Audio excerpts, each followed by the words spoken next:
Sabine and I are going to be talking about Islam. So let's get started. In recent years, the religion of Islam has been highlighted as connected to many terrorist groups. In reality, this radical way of thinking controls the minds of less than 1% of Muslims. Some most important facts about Islam include the fact that Islam is the second most followed religion in the world after Christianity, with a whopping 1.8 billion followers. The religion's core beliefs, or 5 pillars, include Saum, Shahada, Hajj, and Zakat, which in order means fasting during the holy month, or Ramadan, the belief that there is only one God and the belief in the Prophet of Muhammad, prayer 5 times a day, the pilgrimage to Mecca, and tax to make Muslims more humble. The Islamic history. The religion of Islam was founded in the 7th century by Prophet Muhammad in the city of Mecca, which is modern-day Saudi Arabia. After Muhammad died in the year 632, the Islamic government was called the Caliphate and was ruled by a caliph. The first 4 caliphs were all taught Islam by Prophet Muhammad before he passed away and were called rightly guided caliphs. In the year 750, the Abbasid Caliphate took control and ruled the Islamic government for 500 years. During that time, the Islamic Golden Age took place. The Islamic Golden Age was a period when science, arts, culture, technology, and education developed throughout the Islamic Empire. This period lasted from the year 790 to the year 1258. The cultural center at that time was the city Baghdad, which is now the capital city of Iran, but also served as the capital city of Abbasid Caliphate. The Islamic Empire increased a lot throughout the Middle Ages and became one of the largest empires in the world. It controlled the Middle East, Northern Africa, the parts of Asia, and even where we live today. It's crazy to think that right now, there are over 50 Muslim countries around the world.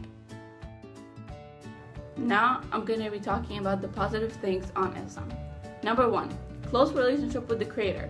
The main point of Islam is to have a close relationship with God. When you pray or talk to God, it helps you relax and let all your emotions out. The reason why Islam has such a close relationship with God is because the amount of times they pray in a day. Muslims pray 5 times a day. The following prayers are called Fajr, the dawn prayer, Dhuhr, the early afternoon prayer, Asr, the late afternoon prayer, Maghrib, the sunset prayer, and Isha, the night prayer. Number 2, you will be able to avoid alcohol. In Islam, it's forbidden to drink or consume alcohol by Islamic law, haram.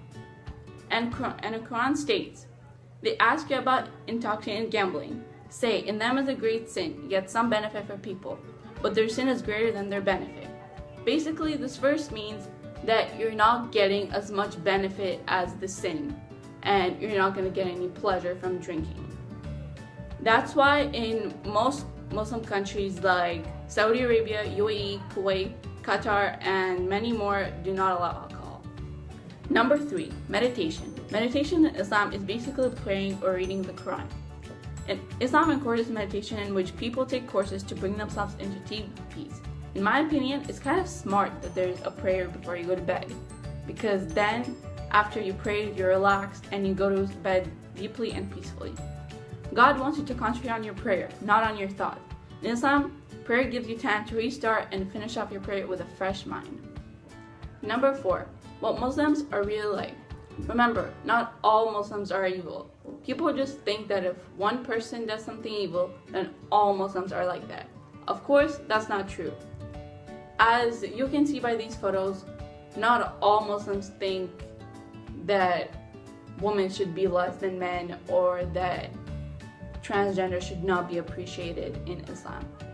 And as you can see by these tables over here, sadly, not all Muslim countries think that women should have rights or women should have the right to divorce their husband. But there's also a lot of Muslim countries who think, yeah, women should have rights or we should accept transgender Muslims, which I think personally is really awesome. Number 5, charity. Charity is really important in Islam because, as you probably heard before, it's the 3rd pillar of Islam. Being charitable is a very important aspect in Islam. There are 7 different categories of charity. The two most important charities are Zakat, the obligatory charity, and Sadaqah, the voluntary charity. Some of the most famous Islamic companies where you can donate money that are Muslim are Islamic Relief, Muslim Aids, Muslim Hands, Al-Fatiha Global, and many, many more. By donating $1 to Al-Fatiha Global, you could feed a whole Syrian family. Negative points. 1. Radical Islamic groups. Religion is open to interpretation, and many hate groups have interpreted Quran as a reason to attack innocent people and force the religion on others. A very popular form of terrorism for these hate groups is suicide bombing, which I'm sure you've heard of in the past. The suicide bomber is led to believe that by killing these people, they will become closer to Allah, God, and therefore have a better chance of going to Jannah, heaven, instead of Jahannam, hell. 2. Women's rights. Quran, like many religious books, teaches the idea that women are less than men.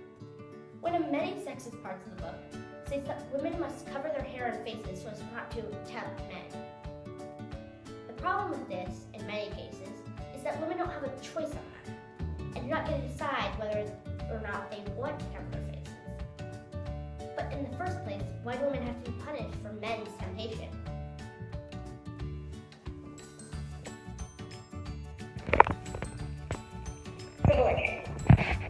The two most important parts of Islam are the belief in monotheism, which is believing in one God, and the belief that there will eventually be a judgment day. Everything else in the Quran or other parts of Islam is less important or just details. These are what make Islam different and unique.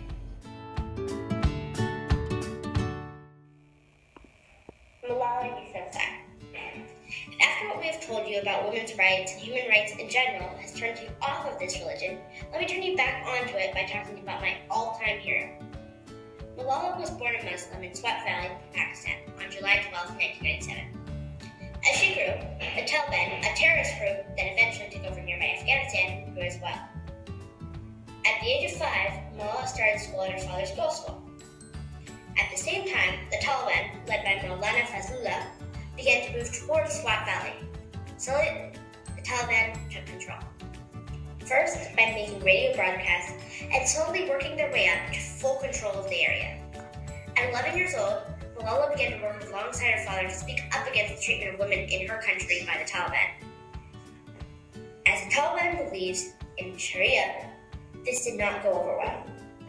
Anyway, Malala was soon recruited by BBC to start a blog with a pseudonym to inform people about what was going on where she lived. While she wrote the 38 articles that she wrote, the Taliban shut down every single girls' school and school where girls were allowed there was, and bombed nearly 100 of them. In Malala's autobiography, she writes about a square university where executions for traitors took place. Now, traitors are not what we would consider traitors in Spain. A traitor for the Taliban was anybody who defied their laws. So a woman who didn't wear a full coverage burqa would be considered a traitor. Someone who just didn't want to wear what they were telling her she must wear. She would be considered a traitor and killed because of that. Now, through all of this, Malala continued to find ways to learn and speak up for her rights, even after finishing her blog. Eventually, the Pakistani government decided that maybe they should fight against the people trying to take over their country, and started to fight back. Malala's city was right in the hub of the fighting, so her parents decided to leave and head for the mountains, where they had some family.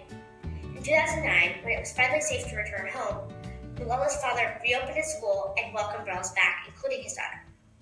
For a few years, Malala lived happily in Pakistan, continuing to speak up for women's rights and appearing on many local and international news stations. In 2011, she was nominated for the Children's Peace Prize and was awarded Pakistan's first National News Youth Peace Prize.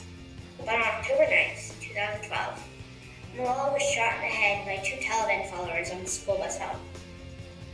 As Pakistan did not have the medical resources needed to operate to save her life, she was airlifted to Birmingham, UK, but part of her skull was surgically removed to take out bullets. Luckily for Malala, The bullets had just grazed her skull and did not reach her brain. She recovered and eventually started her life with her family anew in Birmingham. In 2013, she became the youngest nominee for the Nobel Peace Prize, and in 2014 became the youngest Nobel Peace Prize winner. She now goes to University of Oxford and is the founder of the Malala Fund, an organization created to help girls in impoverished countries get an education. But Malala is just one example of what we've been trying to prove in this video, that Islam is not about encouraging terrorism, and in fact is a religion based on peace and charity. Family.